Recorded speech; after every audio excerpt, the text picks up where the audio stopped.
আমি ডাক্তারদেরকে বলি তোমরা বড়ই সৌভাগ্যবান, কিন্তু নিজেকে বানাই ফেলছো এখন টাকার মেশিন।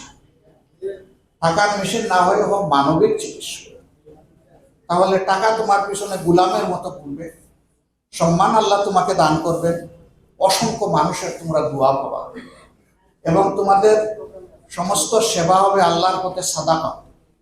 পয়সা নিয়েও হবে, না নিয়েও হবে। এরকম আমাদের জানাশোনা কিছু ভাই বন্ধু ছিলেন। সিলেটে করোনার সময় মারা গেছেন একজন, আপনারা সবাই জানতেন।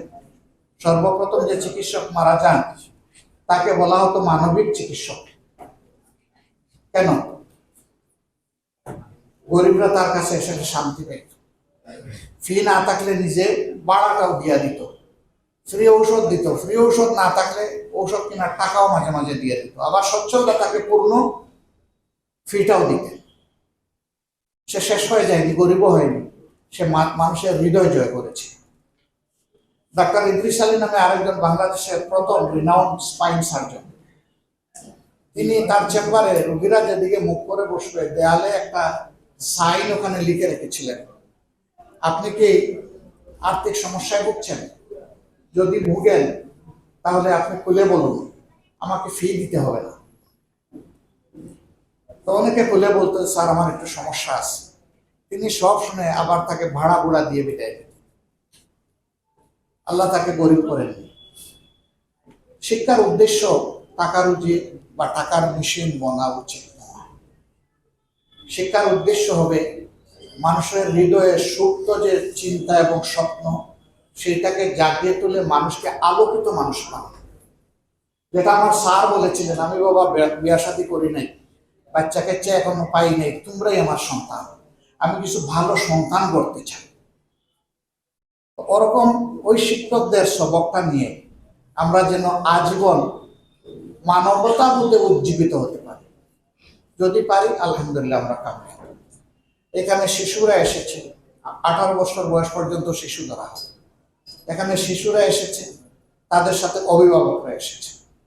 আপনাদের অভিভাবকের জন্য, ছাত্রদের জন্য দোয়া করুন যে আমার সন্তানটা যেন মানুষের দোয়া পাওয়ার উপযুক্ত হয়। আমার সন্তানের জন্য মানুষ যেন অন্তর থেকে দোয়া করে। আজকে একটা জায়গায় বলেছিলাম, সিলেটে ডেন্টাল সার্জন ছিলেন ডাক্তার হাবিবুর রহমান সাহেব, অনেকে আমরা তাকে চিনতাম। তিনি ইন্তেকাল করলেন ক্যান্সার রোগে আক্রান্ত হয়ে। আমরা গেছি, দৌড়ে গেছি খবর পেয়ে, গিয়া দেখি যে তার বাসার বাইরে আমাদের উসমানী মেডিকেল, তখন উসমানী ছিল না, সিলেট মেডিকেল ছিল, সিলেট মেডিকেল কলেজের ডুম, সে অন্য ধর্মের লোক, সে কাঁদছে। আমি তাদের জিজ্ঞেস করলাম তুমি কেন কাঁদছো বাবা? তো সে বলতেছে আমার আব্বা ইন্তেকাল করেছে। তা তোমার বাবা যদি ইন্তেকাল করে তখন তুমি এখানে কেন? তুমি তো তোমার বাড়িতে যাবে। বলে ইনি আমার বাবা। তোমার বাবা কিভাবে? বলে যে আমি একটাই মাত্র ভাই, আমার বাবার একমাত্র সন্তান, আর 6টা মেয়ে উনি রেখে গেছেন আমার বোন। এই একটা একটা করে বড় হয়েছে, ওদের বিয়ে শাদী কিভাবে হয়েছে আমি কিচ্ছু জানি না, এই বাবা সব করেছে। উনি পাত্র জোগাড় করেছেন, বিয়ার খরচও উনি যোগান দিয়েছেন, আমি কিচ্ছু জানি। এখন যে তিনি চলে গেলেন, এখন তো 2 বাবাই হারালাম, ওই বাবাও নাই, এই বাবাও নাই, এই জন্য কাঁদছি। এটা হলো সার্থক জীবন। আমরা যদি এইরকম একটা মানবিক সমাজ গড়তে পারি সবাই মিলে, আর এখন থেকে যদি সবার এই সদিচ্ছাটা থাকে, তাহলে এই সন্তানদের হাতে একদিন মানবিক বাংলাদেশ গড়ে উঠবে ইনশাআল্লাহ।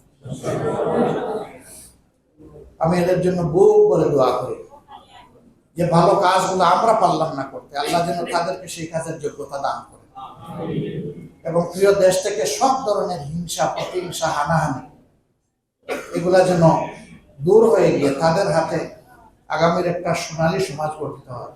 আর আল্লাহ যদি আমাদেরকে পছন্দ করেন, তাহলে আমরা যেন নিজের হাতে গড়ে ওদেরকে একটা সোনালী সমাজ দিয়ে দুনিয়া থেকে বিদায় নিতে পারি।